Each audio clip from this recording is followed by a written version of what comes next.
Good morning, everyone. Welcome to the Action Hour. I'm Lindsey Baker. I have some breaking news for you from the Apache National Forest was about to round up 20 horses and sell them at auction at the end of the month. They were going to round them up on March 18th.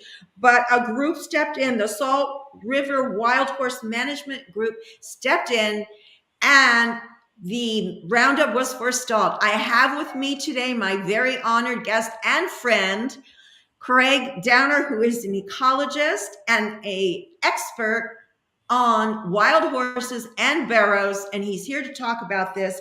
We also want to tell you, before we even go further, there is a rally. We are going to do something about this. People all over the country are upset and inflamed about this.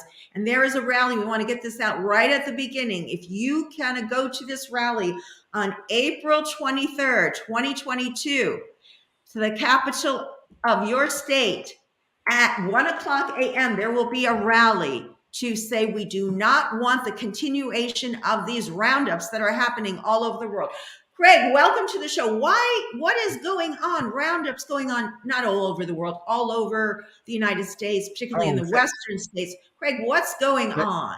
Thank you. Yes, people are really outraged about the so-called path forward, which is a wipeout plan for our wild horses and burros. It's based on lies and prejudiced views of these wonderful animals. They're return natives and they restore ecosystems and they're beautiful. They uplift people. And so that's going to be 3 weeks from today on 23rd from 1 to 4, whatever time zone you're in. It'll be here in Carson City in front of the Nevada State Legislature at 401 South Carson. I'll be speaking along with several other people that have been in this issue for years, Dr. Moldy and Thea Pereira and a number of others. Thea's going to be speaking. That's wonderful. I wish I could go. Unfortunately, UnchainedTV is doing a fundraiser and launch of the channel that weekend at my home, so I will not be able to attend. But otherwise, I will be there. Good I'm luck. glad Yeah. these wonderful people we can make a difference. It'll send a real message that this is in disobedience to the Wild Free Roaming Horse and Burros Act, and that the public will not tolerate it, and that our government officials have to shape up, Yes, yes. So, Craig, let's unwind this a little bit. What exactly were the steps that happened? And I know you did an article. Maybe we could bring that up right now. Let me see if I could bring that up.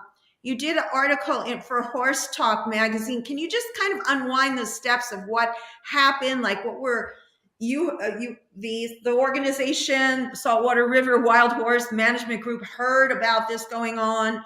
And is that when they asked you to write the article? Not just them, but there were several organizations that stepped up, like the Heber Wild Horse Group and the International Society that for years has worked. And so we all complained and they seem to be backing off, but we have to keep our eye on them.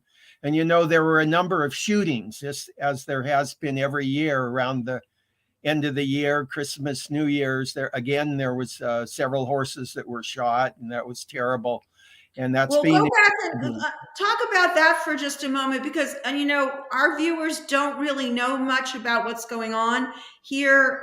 So let's tell them. Talk about that shooting. I know that I spoke to Karen Sussman. She was on, I believe, and we played a video about that in one particular area that was going on. And it might be good also to tell our viewers, where are all these roundups happening? Like, what are the different states and how many roundups? Can you provide that? There are dozens of roundups that have been occurring. And now the administration has asked for a record budget of $154 million, almost entirely for eliminating our wild horse and burros. And it's very deceptive because they say, oh, yeah, there's about 80,000 left, 90,000. But then they never say about all the millions of livestock or the big game animals. So it's a big PR job, PR number, extremely unfair. and then they blame them for everything under the sun. So it's a clear case of scapegoating. No, these animals are being persecuted, and they never mention that there are deeply rooted natives in North America, that this is their cradle of evolution, that they've been here for millions of years, and that they're very different from the cloven hoof ruminant digesting herbivores like cattle, sheep, and deer. And they're, in fact, studies have proven that they are needed to balance out those other types of herbivores, because their digestive system is different, their lifestyle is different, and they contribute a lot more to soils because their feces is not so decomposed, so they end up restoring the humus content of soils, and that makes them more water retentive, and also many more seeds of a greater variety of plants pass through their digestive system and are capable of germination. So this is a real plus for the life community. Right. Not Let's Craig, let's get a little bit into this article here now for people. Let's go get a little bit into what's it wasn't. This was a majestic horse, an older horse, estimated at over 20, who lives by himself and he keeps healthy. He's an example of harmonious living, and I consider him like a saint. It was a real privilege that he happened to come by me just when I was there at that watering spot, the Pierce tank, and he showed up and like posed for me. I consider that a real blessing, Let's look at a couple more photos here. Now, why are they drinking out of the water? It's because what they call the tank, or the reservoir where they maintain water for all the animals, had gone dry. So they were having to actually haul water in for them at that point. There is quite a drought, and we're getting a lot warmer. So, but what they don't often say is that they let thousands of cattle come in and drink this water, and then they remove them, and so it's not like that's the whole story, Yeah, exactly. And another thing is, in this legal area, they put up a lot of fences to control the livestock. Isn't this a picture with a fence right here? Yeah, and I mean, like he's normally the Wild Horse Act says they're supposed to have a wild, free roaming lifestyle. They're not supposed to be part of a tightly controlled livestock pasture, and that's happening throughout the West, like the Waihi vast area of millions of acres up in northern. I'm going to jump in here, Craig. Excuse me for a moment. I know you can't hear me, so I'm just going to jump in and say I want to play a few videos. I think Sure.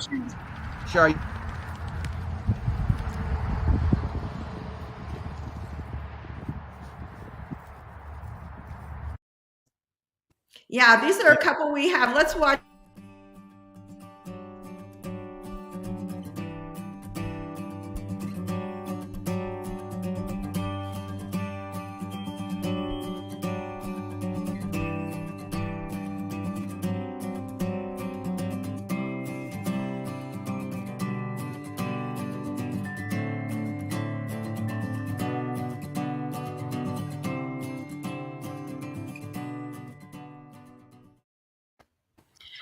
So these I want to mention that these videos are courtesy of Tina Wooten, who is a horse photographer. She does equine photography, beautiful, amazing, and she is also an activist. Yes. We have some comments, and I'm going to ask our audience. We would like you to be very interactive with this. So here's a question from Tom Vincel. Could you please ask them how they know the number of horses? Is there an accurate? I think we mean census. Yes. Okay. Go ahead. Well, yes, they have certain methods of going out and counting the horses, observing them, and then extrapolating based on how many they estimate they did not see. But unfortunately, that leaves room for fudging. fudging greater numbers. Mm. I understand that they've done a recent census evaluation, and they consider there's like 450 to 500 horses there. But this is a vast area. You know, the Apache Sitgraves National Forest is almost 3 million acres. And the fact that they want to reduce it, just the area occupied by the horses, to just below 20,000 acres is outrageous. And then they come up with these rancher testimonies that there was only 7 horses there at the passage of the act. That's just a lie. You know, I mean, that's a bald-faced lie, and we can't stand it. If we believe in the act, or we believe in the wonderful value of these horses and their justification, then we have to stand up. Public has to stand up and be courageous and strong, and Yes. not. Yeah, let's just get to that point a little bit more, Craig, here. They can show up at this rally, but for the folks that can't, you can go to the site. There's some things you can sign, right? I thought I had this one up. Yeah, you can go to the Go Wild ahead and Horse talk Freedom for a Rally. moment while I bring that up. Okay. Yeah, it's there nationwide. And you can go to the Wild Horse Freedom Rally and bring placards, and you can there'll be a mic and a podium, and I'll have a table. And this is also in Sacramento and Phoenix and Yeah, all over the United States, even eastern states. They'll be. Just get in touch with that Wild Horse Rally. yeah, I'm trying. It's going to be really big. It can send a message that cannot be ignored to our senators, representatives, the president, the Bureau of Land Management, the U.S. Forest Service, all those agencies that are supposed to be protecting, they're supposed to be fair to these animals.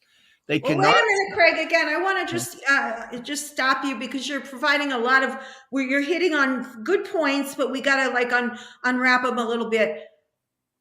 These rallies, and I know because I've been interviewing people for the past 2 years about this issue. Thank you. Roundups. I'm not looking for a thank you. Thank you for the thank you. But why isn't anything happening? Why aren't our public figures taking heed of what we, the public, we, the taxpayer, we, the individuals that are footing the bill, what we want? Why are they not taking heed? It's because of these enormous interests that mainly the public lands, livestock, cattle and sheep ranchers, who have enormous political power, or think they do, and they go in and they just harangue the public official, you know, the senators and representatives and the president and the officials at the BLM. And not only that, but they actually threaten them. And there's bankers involved here and all kinds of. Well, we don't have and again we have to invite them on, the parties and individuals that we are mentioning on anytime. We don't have. I don't. Yeah, they I just. I can't based on substantiate selfishness that and they're greed. threatening them. It's based on selfishness and greed and failure Right. to share. They don't Well, that know I how can to agree share with. and to obey the law. My gosh, they're there as a privilege, a cancelable privilege on the public lands, and the least they can do is share according to the law in the legal areas of the wild horse and burros. But they're subverting this, and it's Right. wrong. It's a crime, and I don't care how they disguise it. It's just plain wrong. It's based, and then they want to ignore all the wonderful positive values and contributions of these animals, and you know everything's wrong about it. Right. Craig, let And me jump in here a moment. For the people that help me through this, because I think this is still going on, these campaigns. If you cannot make it, we're asking everyone to go to the rally. If you are in any way can go, carpool it. Find a way there. We want you there. We need you there. Yes, and Secondary, we also need everyone to push out this message. Share this video, not just this video, but any materials. And we're going to be putting links at the top of this post. So any actionable steps you can take, please take them. But this is one that's very interesting. You can take a picture with a poster, one of these posters. I believe you can go to this the site that we're on right now, and you can get the wildhorsefreedomrally.com site, and you can download one of these posters, and on your social media, particularly if you are a big you have a good following, or even if you have just your friends, you can go on and do that. We're trying to get we got to get across these points of why it's important, and that's why you're here, Craig. But we also want to make sure that people take action. We need people to take action on this issue, because talking about this is apparently coming on doing these shows. I love doing them and I'll keep doing them, but it's not enough. We've got to get some action out there. well, I'm a plaintiff at present, so I am taking legal action. I have done that throughout Absolutely. my life. So, and I Yes. continue to investigate to expose the corruption, and that's what we have to do. We can't be led by the nose and just accept things just because we're told, oh, this is the story and you're the big authority. No, question, exercise your rights as a democratic citizen, stand up for what's right, and above all, get out to know the herds if at all possible, become knowledgeable, familiar with them, and give input to the government on the various plans, because that gives you standing in court. And that's a lot of what I've done for years, you know. And I and you see. win. We can win. You can actually win because the law is on our side. And as I like to say, the greater truth and justice is on the side of the wild, free roaming and naturally And living horses and burros. right, Craig, would you say that if more people were to take the steps that you're taking, probably wouldn't even take that many more people? But No, I oh, think if there were some real, if we had thousands and thousands of people in all the states, and you don't have to be in the Western state, these are public lands, and the wild horses were passed as a general public quality of life issue.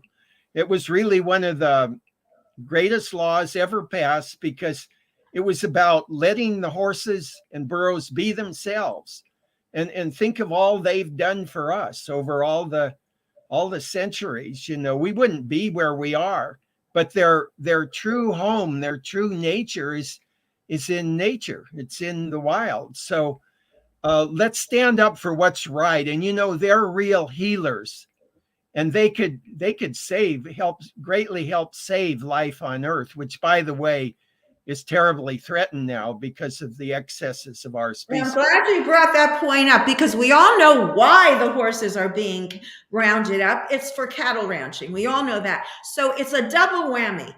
We're destroying the environment by taking these animals out of the environment, and then we are fully continuing to destroy it by raising more Yeah. cows, which we call Yeah, and cattle, another because thing they do is they're stripping many of the beautiful pinyon juniper forests in order to create more of a pasture situation for that favors sheep and cattle ranchers. And like there in the Onaqui, where I was, shortly before they gutted that herd last summer, when I was going back home south toward Delta, I came across hundreds and hundreds of beautiful pinyon juniper that had been mowed down just to create a pasture on our public BLM lands. And those pinyon junipers are home to hundreds of wonderful species like the pinyon jay and the pinyon mouse, and they're shelter for the horses and the deer and the right, birds. it's a system where everything interacts and complements each other. Yeah. And you talk about this in this next video, which I want to play a little clip of. So let me do. Carbon. So how did you become a vegetarian? Yeah. And then I just had this tremendous empathy whenever I'd get around animals they were like calling out to me. They say, hey, what are you going to get me out of here? I mean, chickens or horses in tiny little corrals, or even cattle, you know, or sheep. They would seem to like communicate to me, help me. I want to live. I want to have a life. I don't want to be treated just like an object or taken for granted, that I'm important too. So that's when I stopped eating domesticated animal products.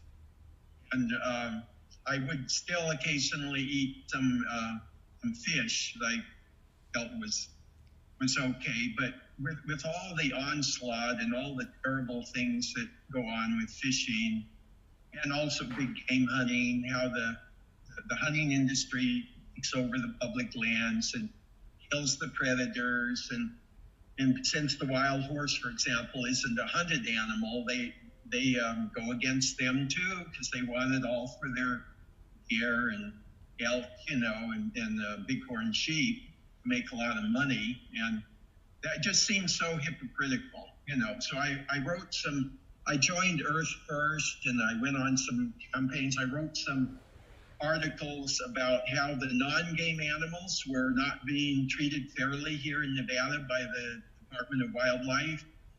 And that was published in the papers and also in the Earth First Journal about how non-game animals, even endangered species, were being neglected by most of the state wildlife department. So that got a lot of people kind of on arms, and I think it had a lot of beneficial effects.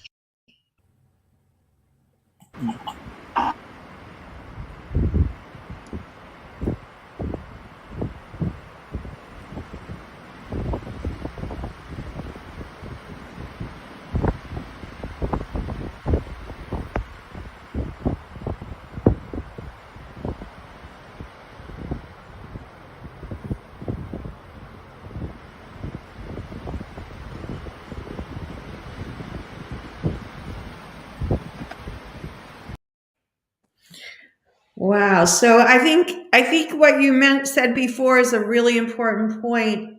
People to get out and actually see it with your own eyes. I mean, the videos are great. And again, thank you to Yeah, Tina. and I'm planning to take anyone who wants to go out and see them on the following day, Sunday the 24th, and maybe even Monday the 25th. So if people come to my rally, our rally, I should say, we can go out and I can show you in the Pine Nuts. Hopefully the BLM has left a few there, and also the Virginia Range to the north and other places. Well, how would folks like? Is there an airport nearby? I mean, it's the capital, so obviously they'd fly into. Yeah, there's the Carson City, but most people fly into the Reno Tahoe International Airport, which is a short ways away. It's only about 35 miles north of Carson City. And of course, a lot of our viewers are from California. So what kind of a trip is that for them? Yeah, not bad. Just go by car. A couple hours from Sacramento, you can. Yeah. Yeah, that's the thing. You can go to your capital, and you know, for us here, I've gone before for different events, and it doesn't take that long. Get a carpool together. I would definitely just, if I didn't have this other commitment, I would just. Yeah, I wish you could come. There is a rally in Sacramento too, 1 o'clock. Yes, Sacramento, every capital, all over. Phoenix. So let's see what else we have here. We have a couple more clips. You talk a little bit about the burros here, and let's play that one now. Now, the wild burro, in contrast to the horse, is a territorial animal. The jack, the male, establishes a little home range that he defends, so that makes it what biologists call a territory. And then females, or jennies, are attracted in, and he guards that little territory. So they actually space themselves out. Now, the horses, the naturally living horses, are more semi-nomadic. They do have home ranges, and they can to a limited extent defend these, but certainly not as thoroughly as as a male burro or jack would. But the burros are so attuned to these dry areas, and the fossil evidence here in the West, and especially in the Southwest, that they immediately revert to their age-old ways, which are very harmonious, and they actually enhance and embellish the ecosystem. Now, one thing that's been proven recently by Dr. Eric Lundgren and other ecologists is that burros actually down, and also the horses do this, they sniff out and dig down water sources, and they bring them up to the surface. They create little pools, and then which greatly benefit all the other weaker, smaller animals. So where burros are, they can greatly increase the number of species and the water supply. And they also do that by making more moisture retentive soils and more nutritious soils. And then all these different plants start springing up. So you create a little microclimate and micro ecosystem, which is much richer. Now, it was fashion, or always say, oh, the burros, they're just so destructive, and look at their marks, and they said the same thing about the horses. Yeah, that's what I wanted to ask. Now we're following all these roundups of horses. Are barrels being rounded up as well? Because Unfortunately, they usually they stop rounding up from March 1st to July 1st for the wild horses, because that's their foaling season. However, for the burros, they continue rounding them up. So the Bureau of Land Management is presently planning on taking 2,000 or more wild burros. 2,000? Yeah, 2,000. And there's only, several thousand left in the United States. So they're really going for broke here. They're shameless. And it's a shame that our Secretary of Interior, Deb Haaland, is turning her back on their plight. And we really thought much more of her being a Native American, and that she would have more sympathy for these natives. They're deeply rooted natives, just as her people. And to treat them like that is just wrong. Same thing with Tom Vilsack at the Secretary of Agriculture, And people can contact these individuals. First of all, we invite Deb Haaland and also Tom Vilsack on at any time to dialogue on Unchained TV. We would love to hear from them. Yeah. But we will also provide for our audience actionable links, and we can provide the information of how to reach them. But it doesn't seem to have made any effect, have had any large effect. Yeah. What's the story now with this Roundup that has been delayed? What was their reason that they delayed it, or do they just give no reason? And then what's the next step they're going to take? It's a shame that the Center for Biological Diversity decided to jump on the phony scapegoating bandwagon and blame the wild horses. They took a suit against the Forest Service to remove the wild horses. And I have long tried to talk to Kieran Suckling, the head of that. Yeah, we don't want to name individuals. It's just we invite her on at any time. Why do they? So that was in response. So, however, there's been a big uproar, and many people, including professionals, have been denouncing this. So I believe that has something to do with why they're backing off. Plus, they've never solved any of the shootings, and they've been going on for years, usually right around Christmas. But that's a disgrace. They should have had some of these culprits long ago. And I just wanted to add that we're pushing for the whole area to be declared a study area for the wild horses. And these horses date clear back to the Spanish colonial Mustangs. They're a precious heritage, and they prevent wildfires. They prevent catastrophic wildfires, which is becoming more serious every day with global, I call it global heating, because it's not just warming. Our planet is heating up. But these animals are restorers of ecosystems, and they can help greatly solve this problem with global warming and save life on Earth. I truly believe that. I see them as saviors. And it should be declared under Section 10 of the Wild Free Roaming Horses and Burros Act as a national wild horse study area. And that way we'll stop the roundups there in the Apache Sitgraves National Forest. Right. And if anyone wants to get more information, they can go to your website, which the I will Wild put up Horse here. Conspiracy, the wildhorseconspiracy.org. I have a lot of information. I've published more articles this past year or so than I ever have in my life. And one of the best was this one in the Horse Talk called The Outrageous Treatment of America's. Hold it up a little bit more in front of your face. Just hold it up in front of your face. Can you see there that? You go. Yeah, this one really says it all. And it has the links and everything. It's from last August there in the Horse Talk. I highly recommend this article. Yeah, this is the article, but fear not, we will put the link up at the top of the okay. Thanks. Up there. And also a couple more links let me just talk about right now. This is the taper fund. We're not going to talk about the tapers today. We'll have you back on about the tapers. We've done shows on them before, but we want to stay focused. We want to get as many folks to go to this rally and to take action. So Craig, let's just say one more time, what else can people do for those people that cannot make it to the rally? What can they do to help?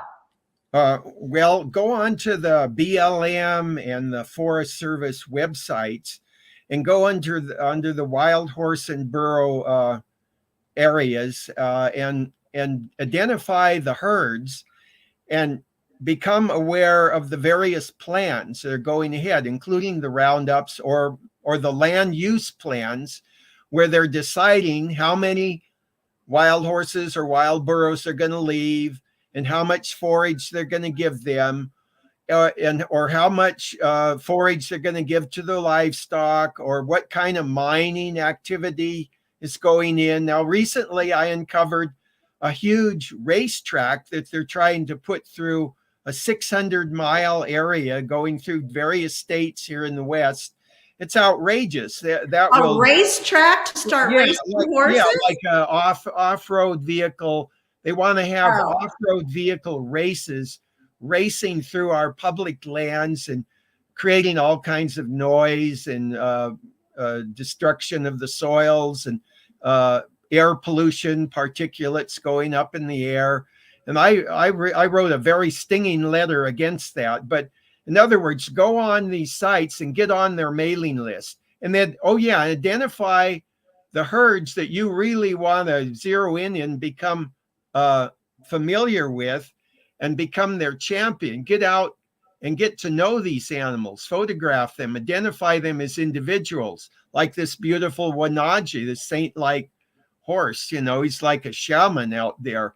And he keeps in wonderful shape in spite of his age.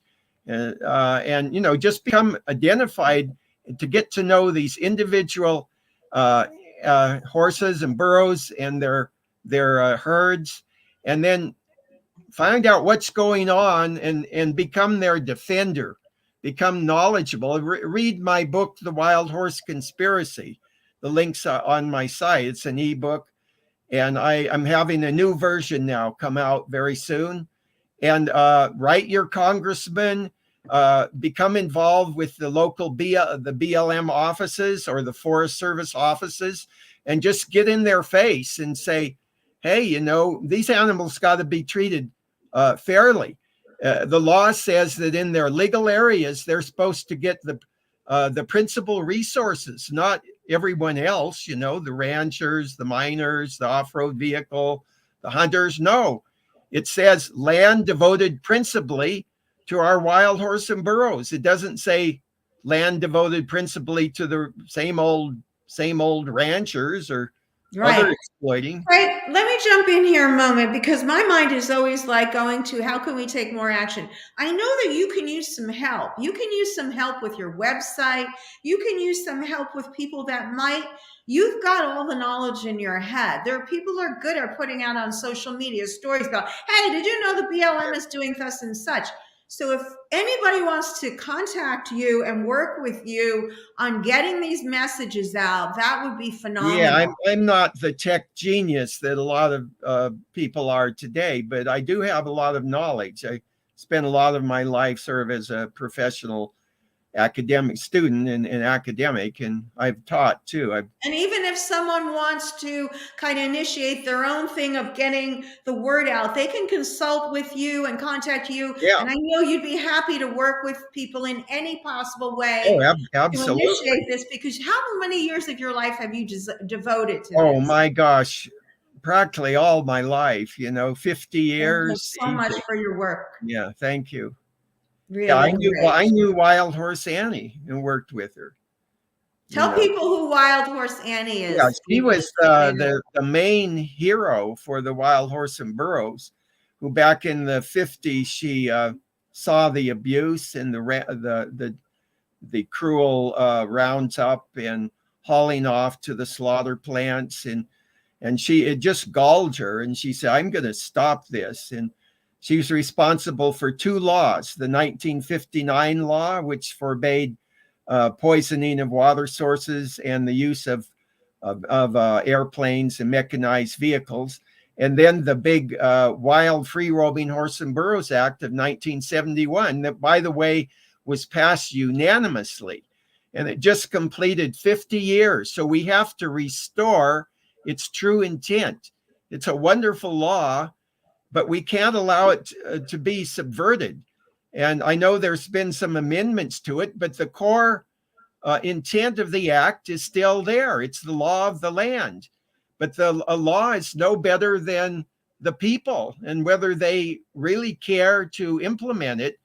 And basically, it's a lesson in how people can learn and should learn and can learn to share with such magnificent fellow creatures or species as these horses and burros, and give them a life. Let them be themselves. Let them be part of a vital, thriving ecosystem. And they, as the law says, they contribute to the diversity of life forms in our nation, and should be considered as a thriving part of the public lands ecosystem, not marginalized, not semi-domesticated through drugs. And that's why I have this proposal called reserve design, which can result in naturally self-stabilizing populations that are genetically viable and they're allowed to harmoniously adapt to each ecosystem.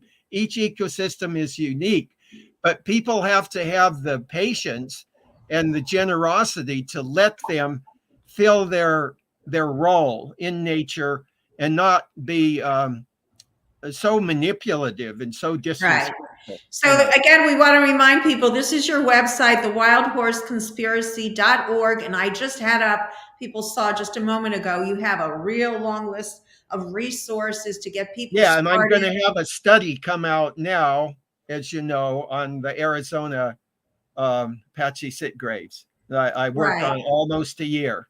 I'm going to show a couple more little videos for people. We want to give them a little bit more of the horse experience. We all have so much to learn about wild horses.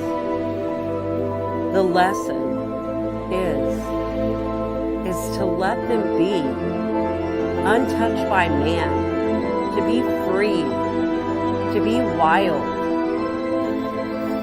Let the wild horses be, and teach our children that wild horses belong, and they are part of our wildlife and part of this world. That's the lesson. That's how it should be.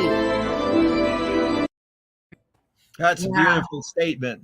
Yeah. Tina did a wonderful job there. Yes, Tina Wooten. Let's show a couple more. Come up on the hillside, we'll have a time. If you'll bring the kisses, honey, I'll bring the wine. Keep your heart guarded, or too soon it'll fall. When one walks back.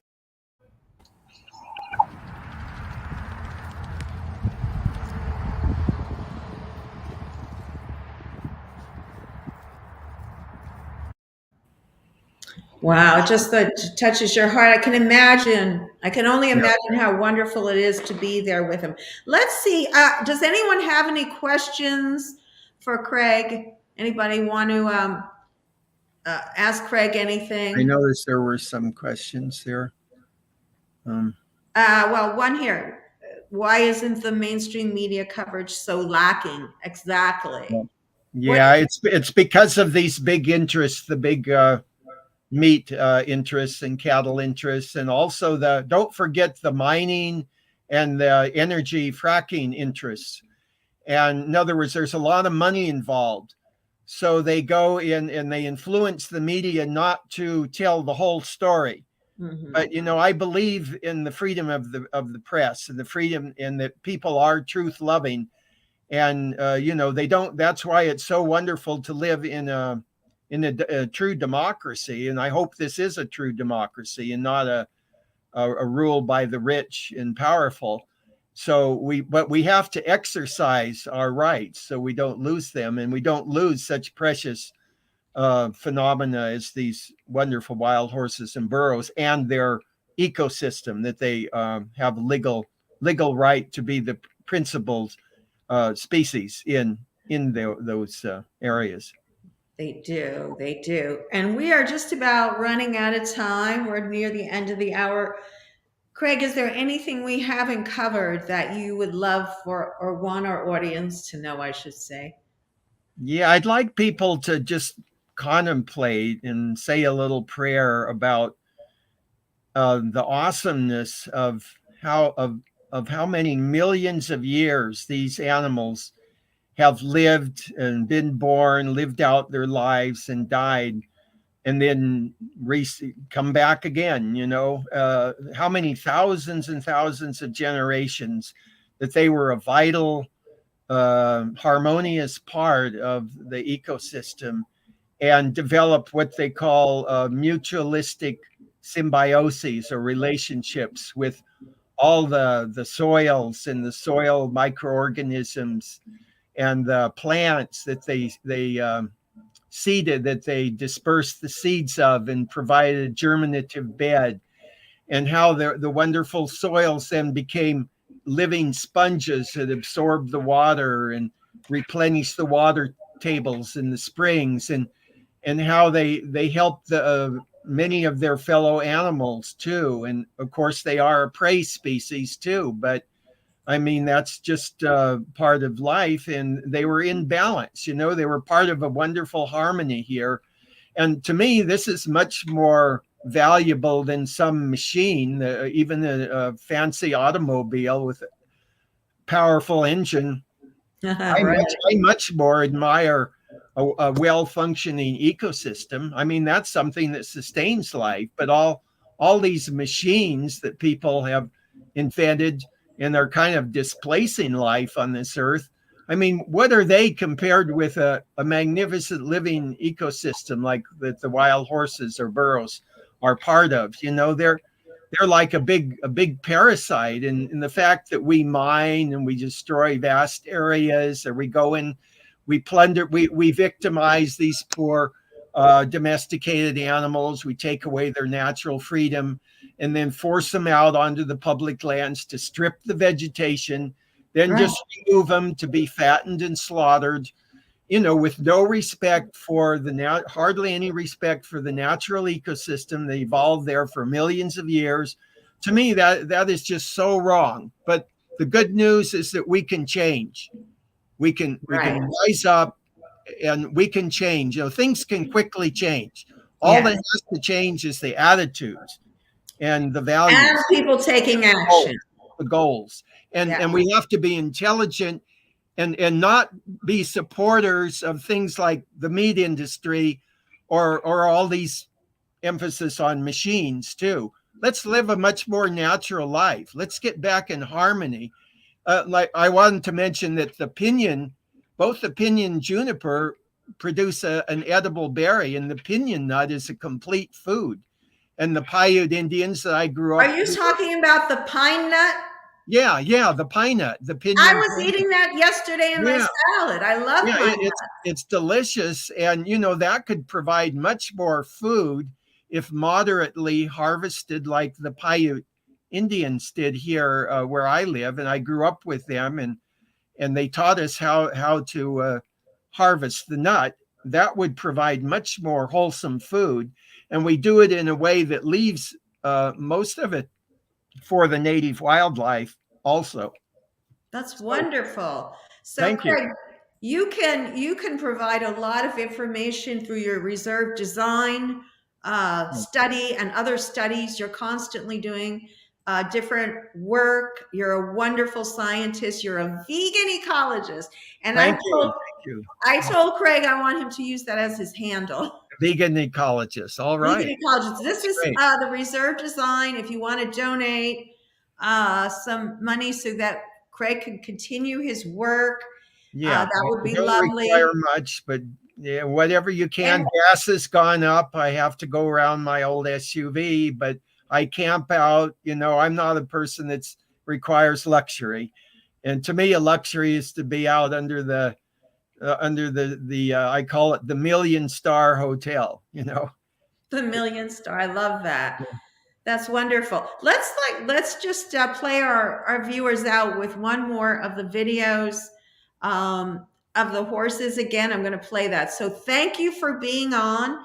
I'll have you give me the links that you would like for the actionable items. Please contact Craig at his website or on email, and you can follow Craig on Twitter.